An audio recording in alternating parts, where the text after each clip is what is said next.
กันนี่แหละพอดีว่ามีอันผู้ใหญ่ใจดีเพิ่นอยู่เมืองนอกพุ่นแหละสาธุแล้วสามมาแล้วเพิ่นมาจากสร้างโรงครัวให้วัดไชเจริญสุขบ้านสมสนุกนี่แหละเพิ่นว่าหั่นนะพอดีว่าทั้งลูกทั้งหลานเว้าให้เพิ่นฟังหั่นนะเพิ่นก็ว่ายินดีเพิ่นก็มีแต่ว่าเฮ็ดไปทีละเล็กทีละน้อยแม่นเอาทีละน้อยเอาขั้นตอนแรกนี่เพิ่นก็สิมุงก่อนเดี๋ยวไล่ไม้มาก่อนนะเฮ็ดไปทีละเล็กทีละน้อยพี่น้องเอ้ยว่าสิตกไม้จักเส้นรวมทั้งหมดจักเบิดจักเส้นนะอันนี้ฮะอันนี้กับบังเดอร์สาว11 21เลย31 35 41 41เช่นไล่ครบทุกอย่างแล้วบ่41เช่นไล่ครบมีแต่ไล่ครบอันมุ้งนี่ก็คืออันมุ้งนี่ก็ไล่เบิ่งเลยนะแต่ว่าทั้งแม่เพิ่นว่าให้ใส่กระเบื้องใส่นำแน่นะโลซิ่งใส่นะโลซิ่งใส่มีบ่มีกระเบื้องร้อนใหญ่ข้างละ10ข้างละ10เนาะ8เมตรข้างละ10ข้างละ10แผ่นละ4เมตรแม่นแผ่นละเม็ด1ก็10เมตรก็10แผ่นข้างละ10แผ่นข้างละ10แผ่นละ4เมตรเนาะแผ่นละ4เมตรสบายดีสวัสดีพ่อแม่พี่น้อง FC เบิดสุขุสู่คนว่าจะเป็นฝั่งไทยฝั่งลาวหรือว่าสิเป็นทางต่างประเทศกันยินดีต้อนรับเข้าสู่ช่อง YouTube บ่าวเอ็นสตูดิโอหรือว่า Facebook Fanpage บ่าวเอ็นอีกแล้วเอาพี่น้องเอ้ยเสริมเปิดภาพมาตอนนี้ก็เป็นบรรยากาศค่อยค่ำลงแรงแล้วเด้อพี่น้องเอ้ยซึ่งมันว่าตอนนี้บ่าวเอ็นก็ได้มาอยู่วัดอยู่ว่าอีกคือเก่าเนาะกับพอดีว่าทางบ่าวเอ็นก็ได้ไปหาทางลุงเพิ่นเนาะเพื่อว่าให้ลุงเพิ่นมาคิดไล่ไม้เนาะบ่อนจะสร้างนี่แหละโรงครัวหรือว่าเครื่องครัว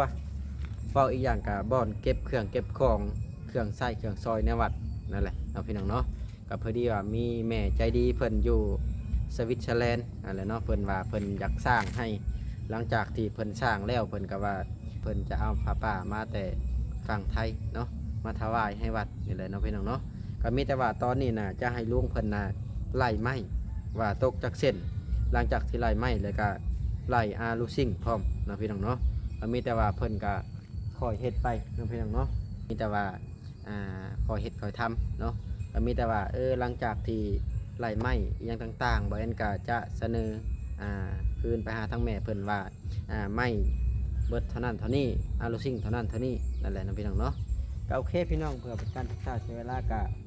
จะไปอัปเดตอีกก่อนเนาะให้พ่อแม่พี่น้อง FC เบิ่งไปนำกันเนาะมีแต่ว่าถ้าว่าผู้ใดอยากทำบุญหรือว่าทำกุศลก็ยินดีร่วมด้วยช่วยกันเนาะคนละเล็กคนละน้อยเจ้าอันหนึ่งคอยอันหนึ่งก็ถือว่าผ่อนเบากันเนาะพี่น้องเนาะการทำบุญนี่ก็ทำไว้ก็ยิ่งดีเนาะพี่น้องเนาะทำไว้ในชาตินี้ชาติต่อมาเขาก็อาจจะคงเฮืองเจริญก้าวหน้าหรือว่าบุญกุศลนี่เพิ่นก็จะให้ได้ใส่ในชาตินี้นั่นแหละเนาะพี่น้องเนาะโอเคพี่น้องกับสั้นก็จะไปอัปเดตให้พ่อแม่พี่น้อง FC ป้าลุงเบิ่งอีกคือเก่าเนาะอันนี้จะเป็นฮอแจกเนาะพี่น้องเนาะฮอแจกที่วัดวาอารามนั่นแหละเนาะส่วนในวัดตอนนี้จะเป็นกุฏิที่ทางครูบาเพิ่นนอนเนาะนี่แหละถือว่าตอนนี้ทั้งลุงแล้วก็มาแล้วเพราะว่าบ่เห็นไปนำเพิ่นมาแล้วก็จะให้ทั้งลุงเพิ่นคิดไหลไม้เนาะเฮ็ดไปทีละเล็กทีละน้อยบางทีมีผู้รักผู้ใหญ่หลังจากที่เฮาลงมือแล้วเพิ่นอาจจะช่วยมาตำลังก็ได้นะเอาสบายดีนะลุงสบายดีนี่แหละไล่ไม้เล่นก่อนก็ดีสิให้ลุงเพิ่นไล่ให้เบิ่งว่าสิเอาไม้หน้าเท่าไรสิตกอยู่จักเส้นนั่นแหละเอาง่ายก็ได้ไล่ไม้มาก่อนนะเฮ็ดไปทีละเล็กทีละน้อยพี่น้องเอ้ยว่าสิตกไม้จักเส้นแต่ว่าความกว้างนี่เท่าไรลุง6 คูณ 7บ่หรือ6 คูณ 6 8 คูณ 6 8 คูณ 6เมตรฮอดบ่8 4 เมตรบ่8 คูณ 6ถึงว่า7 คูณ 6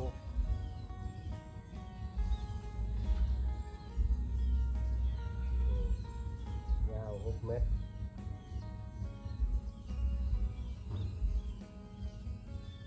6 เมตร6 โตตัวข กลางขนาดบ่ ข้างหน้านี้สององค์ไก่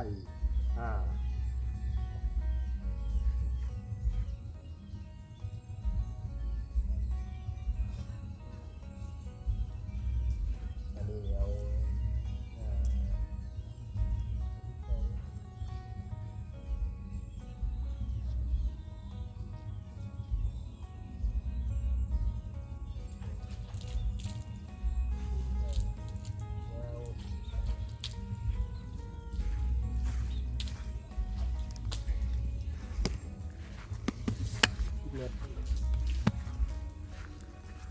ไม่มีบ่10 เมตรน่าจะได้ต่อเนาะ แล้วขันต่อก็5 คูณ 5 เมตร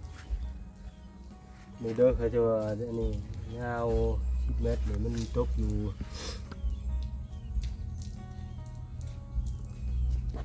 ยาว เพิ่นมี10 เมตรก็เอา10 เมตรเลยเนาะ แมน10 เมตรนี่ตกอยู่5 ตัว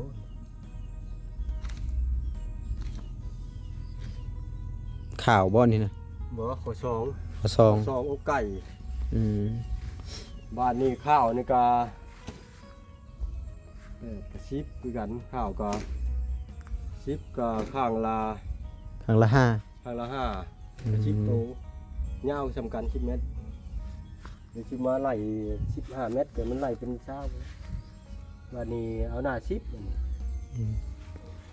หน้า10 คูณ 5 10 คูณ 5ยาวหน้า10 คูณ 5ยาว10 เมตร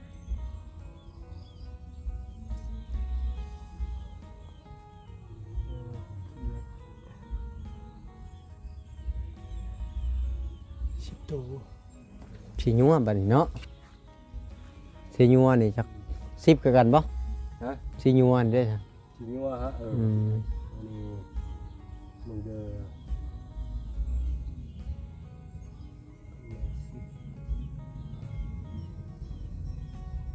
10 ตัวทีนี้ว่านี่ คันบ่ใส่สิยัวพางนี่ก็10โตน่าสิได้อยู่ โอ้ต้องใส่บ่ใส่มันอื่นนะ อืม 1 2 3 4 5กระซิบ พอดี10เนาะ10แล้วจักเม็ดบัดนี้4 4 เมตร 4 เมตรได้บ่ ได้อยู่ น่าสิได้อยู่4 เมตรเพราะว่าห้องมัน3 เมตรหนึง 3 เมตรคอนเมตรหนึ่ง เมตรหนึ่งเนาะ ขึ้นไปก็ประมาณ7 อืม4 เมตรพอดีเนาะ 4 เมตรนี่นะ85อันนี้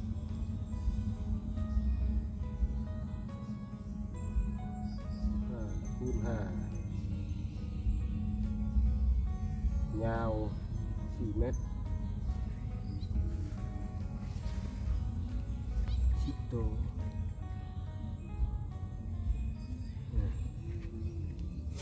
10 ตัว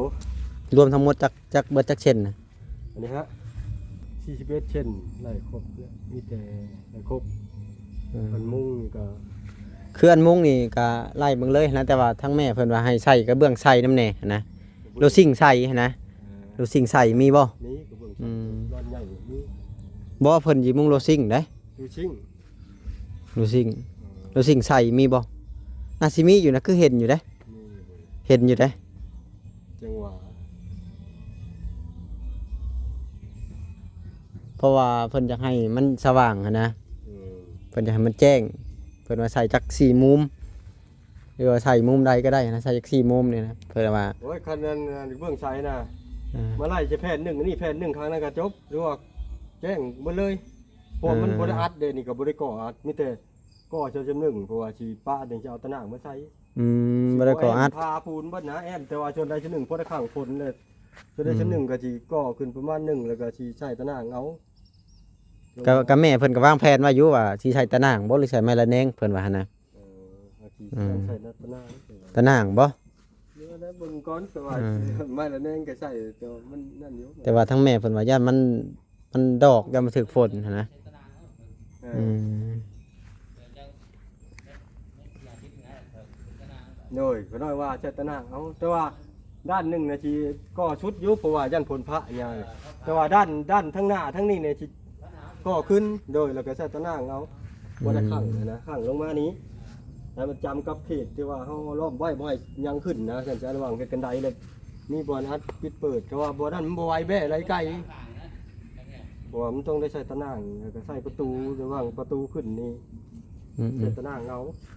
คันไม้แล้วมันสิบ่ทนพ้นนั่นแหละ อย่ามันถึกฝนเนาะพ่นสาดใส่เด้ ดอกแล้วไม้ มีแต่ว่าใส่ตะนางเอาเนาะ ใช้ตะนางเอาก็ อื นั่น ม ก็ไม้มันบ่ทนพ้นนี่แหละมันบ่ได้ค่อยได้เฮ็ด ของรวมกันนี่แหละมันก็จะหึงนั่นแหละ เพื่อคนที่มารักษาเนาะ โอ้มันบ่มีผู้จ้าเพิ่นก็ยากว่าล่ะ ก็มีแต่ว่าลองไล่สังกะสีข้างละ9แผ่นน่ะสิได้อยู่นี่ อันนี้แม่น เนาะ บ่ ข้างละ10 ข้างละ10 ข้างละ10เนาะ8เมตรข้างละ10 ข้างละ10แผ่นแผ่นละ4เมตร แม่นแผ่นละเม็ดหนึ่ง อืม ก็10เม็ดก็10แผ่นข้างละ10แผ่น ข้างละ10แผ่นแผ่นละ4เมตรเนาะ แผ่นละ4เม็ด อ่า ก็ตกอยู่20แผ่น 20แผ่นมันก็ตกอยู่แผ่นละ400 บาทอืมแผ่นละ400 บาทนะแล้วคร่าวๆไว้ถ้าว่าราคามันสีแพงๆขึ้นมันก็เม็ดละ130 บาทถ้ายกตัวอย่างว่าสีขาว ไทยเนาะ แม่นชานไทย นี่เนาะ 10แผ่นแผ่นละ4เมตรใส่บ่ในขอบมันขอบข้างฮะ ใช่เลย ไล่ในขอบข้างพร้อมเด้อในขอบข้างก็4เนาะลบมันหั่นแหละ ลบอีกเด้ ในขอบข้างแล้วก็ลบมันอีกเบิดหลายเติบได้นี่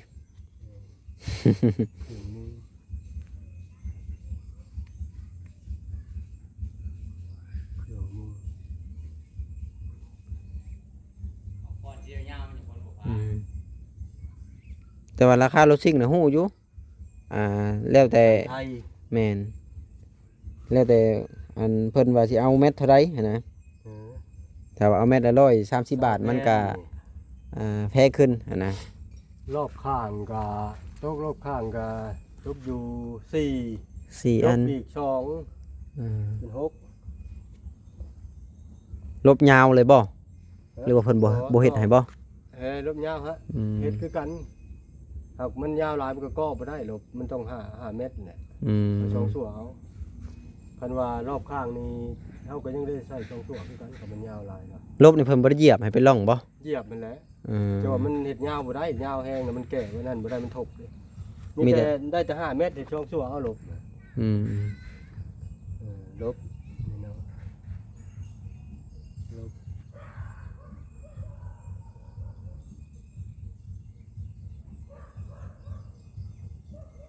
ลบ2แผ่น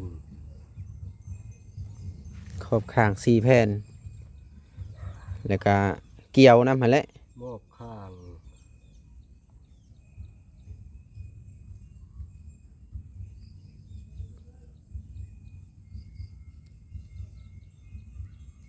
ที่มอบข้างที่ยันเนาะ ตะปูเกี่ยวเด้ ปูเกี่ยว 3ธงบ่ โอ้ย 4ธง นะครับ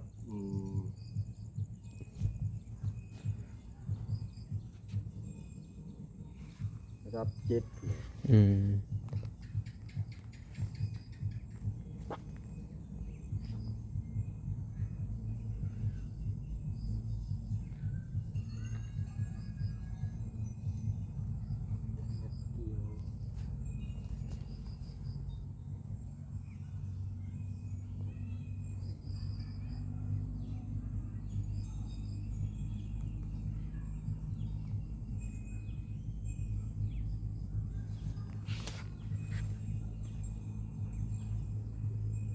เดียว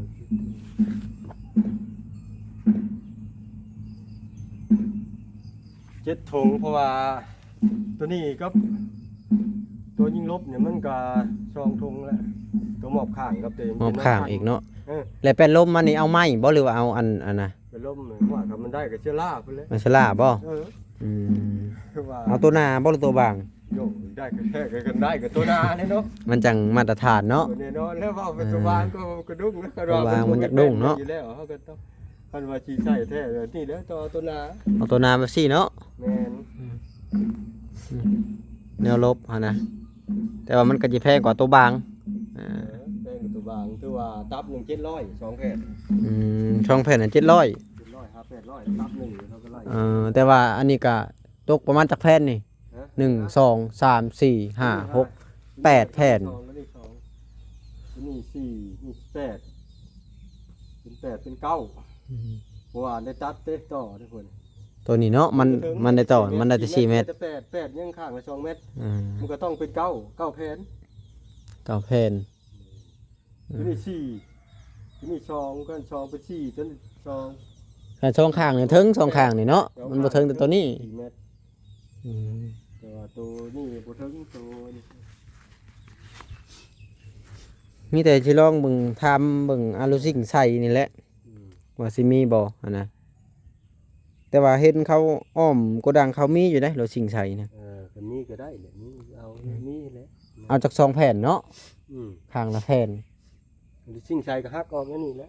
แม่นไปแล้วเฮาก็กินไหลหักออกนั่นนั่นแหละ เอานี้บัดนี้ไม่สละ ถ้าว่างบของพ่อตัวนาก็เอาตัวนาไม่ใช่ล่าก็ได้ถ้าพ่อตัวบางก็เอาตัวบางนั่นแหละ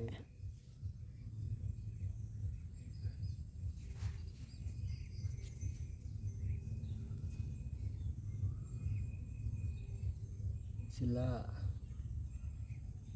เก้าเพลง ถ้าแผ่นหนานี่9แผ่นเนาะถ้าว่าแผ่น เป็นบางก็เก้า แผ่นบางก็2ตับตับหนึงมี5แผ่นเด้ เป็นบางก็2 ตับ 2ตับ2ตับเลยถ้าแผ่นบางหั่นนะ มันบ่มีกันมึงก็สิไล่ไปนี่แหละไล่ไปตามนี่แหละแล้วถ้าเขาชื่อเขาก็ไล่อยู่ตามนี่คือเก่า แม่นมีแต่ว่าหลังจากที่บอกจำนวนที่ทั้งแม่เพิ่นว่าให้ไล่แล้วทั้งหมดว่าตกลงว่าสิซื้อมื้อใดก็มีแต่ว่าไปเอาหั่นแหละ ชื่อห้านบ่ เอาอยู่ในทรายบ่ ไม่ยัง เอาโลซิ่งนี่แหละพวกไม้นี่ก็ไปซื้ออยู่ห้านนั่นแหละ อ่า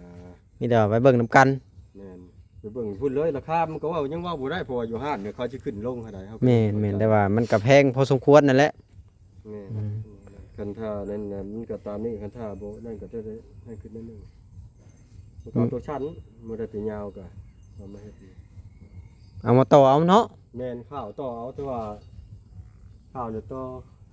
แต่ตอนนี้น่าจะได้อยู่น่ะไม่อันนี้ไม่อันนี้มันมีอยู่แต่เก่าไม่ตัวนี้นะตัวไม่ก็2ตัวไก่ขนมบ่ได้ฮอด10 เมตรก็จะเป็นเอาชั้นเอา8 เมตรคันบ่มี8 เมตรนี่ก็เอาคือเก่าก็เอายาวคือเก่าเอา2ส่วนเอา สองส่วนมาต่อเนาะ แม่น เอาหาคูณหาคือเก่า คุณหา แต่ว่าทั้งแม่เพิ่นก็วางแผนไว้ว่าเพิ่นอยากเฮ็ดสิ่งล้างถ้วยได้อยู่ในนะ สิ่งแรงช่วยก็ได้ เพิ่นอยากเฮ็ด อืม ล้างถ้วยอยู่ในเลยเห็นนะ อืม มันจังสะดวกสบาย ก็ได้คือกัน เพิ่นก็วางแผนไว้หลายๆอย่างอยู่ดอกหลังจากที่มันแล้วพอแหละแต่ว่าเพิ่นก็สิค่อยเฮ็ดไปนี่แหละ เอาตัวส่วนนี้ก่อน มีแต่ว่าเอาตอนมุ้งก่อนตอนนี้หั่นนะ ก่อนตัวมุ้งตัวนี่ละถ้าว่ามันเป็นบ่ได้กับมุ้งกับแม่มันสิก่อน มันพอได้คันบ่ได้ก็ได้แต่มุ้งก็ดีใจแล้ว แม่น บ่ได้ให้เพิ่นนั่นต่อเติมไปอีกก็ใครแน่ บางทีผู้ใหญ่หลายๆคนเด้เพิ่นเห็นเฮาลงมือเฮ็ดแล้วเพิ่นก็ถือว่า แม่นนะ เพิ่นอยากสมทบเข้ามาผู้ละ100 200เด้ แม่นครอบส่วนเขาอีกก็ ครอบส่วนเข้ามา นี่มันก็พอเบาบางแล้วทางบ้านก็ใส่เหือแห้งมันก็บ่หลวงบ่หลายบ้านน้อยๆบ้านก็ สิ้นนี่ได้ถ้าได้คือว่า300,000บ่ ได้300,000 3,500 300,000มันก็ พอได้แต่ค่าน้ำค่าไฟ 3,500ก็ตีเป็นเงินบาทก็500 บาทนะเพราะว่าบ้านมันค่อนข้างจะบ่ใหญ่นะเพื่อว่าเฮาสิเก็บเงินแถวบ้านก็ป้าโตพอสิแล้วนี่บ่แม่นง่ายๆเด้นี่ ใส่เหือแห้งชาวบ้านก็ทำนี่แหละบ่ได้จักเทื่อเพิ่นก็บ่ตีดอก บ่ได้เฮ็ดหยังบ้านเฮามีแต่เฮ็ดนาเนาะ เฮ็ดนา เฮ็ดนาดำไห้ดำนานั่นแหละ ดำนา อืม สิบ่ได้มีเวียกอื่นแนวว่ามีเงินมีทองมาสร้างน้ำวัดน้ำว่านี่ก็ใส่ท่าแห้งบ่ดื่น แม่นก็มีแต่ว่าแม่เพิ่นว่าคอยเฮ็ดไปหั้นนะเฮ็ดตั้งแต่นี้ไปเพื่อฮอดเกี่ยวข้าวเกี่ยวน้ำสิบ่ได้หลายเติบบ่เพิ่นว่าหั้นนะ ก็ยินดีนำแล้วเพิ่นว่าก็ อืม เพิ่นสร้างซอยก็เอ้าพัฒนาบุญนำ โนดีใจน้ำเพิ่นนั่นแหละ ดีใจน้ำเพิ่นสร้างซอยก็ทางบ้านนี่ก็ ถือว่าบุญคุณเนาะบุญคุณหลาย เพิ่นบุญคุณหลาย ไทยบ้านก็คือสิดีใจหั้นนะ ดีใจ เออ คือว่ามีเพิ่นมาสร้างซอยก็และก็เฮ็ดไป มีแต่ว่าหลังจากที่ไปเสนอมันคืนแหละก็สมมุติว่าบ่าวเอ็นทำเงินมาก็มีแต่ว่า อ่าไปหาซื้ออุปกรณ์หั้นนะ ชื่อเลย แม่นซื้ออุปกรณ์ ไปชื่อเลยลง ซื้อแล้วก็สั่ง แล้วก็ลงมือเฮ็ดเลยว่าซั่นจ้ะ แม่นเอาไปเสนอเพิ่นคืน นี่แหละ นี่แหละพี่น้องเอ้ย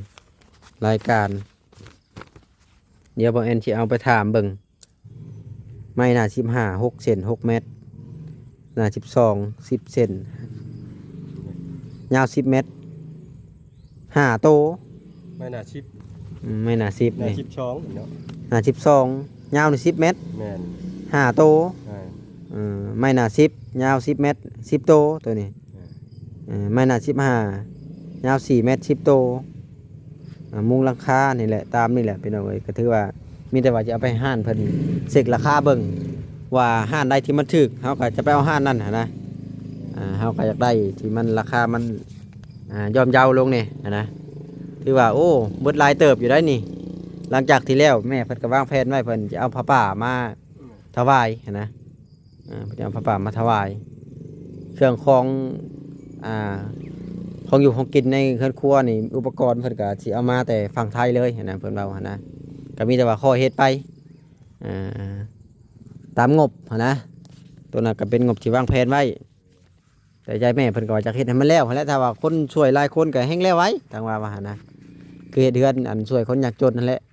เจ้า100ค่อย200 300ก็ว่ากันไปพี่น้องเอ้ย นั่นแหละช่วยกันไปเถิดนั่นแหละที่มันวิทาแห้งแล้วก็จังหวะทำแรงจักสิมุ่งในใดแล้วยังบ่มีขึ้นฮ้อนพอปานใดย่อไปนี่แหละ ถ้าชาวบ้านเพิ่นฮู้นี่แฮงดีใจแล้วนี่มีแต่ว่ารับเงินมาก่อนจังสิให้อีพ่อประกาศหรือว่าเสนอเพิ่น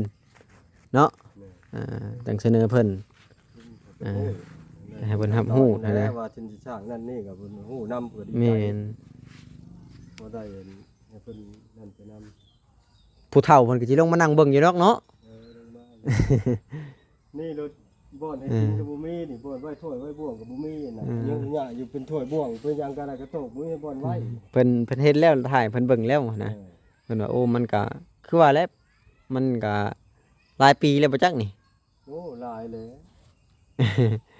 มันก็บ่เป็นระเบียบปานใดหั้นนะก็ถือว่าถ้าว่าแล้วตัวนี้ก็โอ้เพิ่นก็ห่วยสมมุติว่าเฮ็ดอันเอาพระบาทมาถวายก็ทำจัดงานบุญขึ้นเลยเนาะ แม่นเลยงานนี่เลยนะ แม่น ลองกับมันนี่ ลองอันขึ้นอันนี้เลย กินอันนี้เลยอันนี้เลยใส่นี่เลยเพิ่นครัวเลย แม่นประมาณนี้แหละครับพี่น้องเอ้ยมีแต่ว่าจังใดก็เดี๋ยวบ่แอนจะมาอัปเดตอีกทีหนึงมีแต่ว่ามื้ออื่นถ้าเข้าเมืองก็สิเข้าไปเช็คเบิ่งราคาฮู้จักราคาแล้วก็เสนอทางแม่เพิ่นไป มีแต่ว่าค่าส่งค่าสร้างก็เดี๋ยวจังบ่แอนจะเสนอทางแม่เพิ่นไปนะประมาณนี้แหละครับพี่น้องเอ้ยก็ขอตัวจบคลิปก่อนถ้าคนใดอยากร่วมทำบุญนำกันก็ยินดีเด้อพี่น้องเอ้ย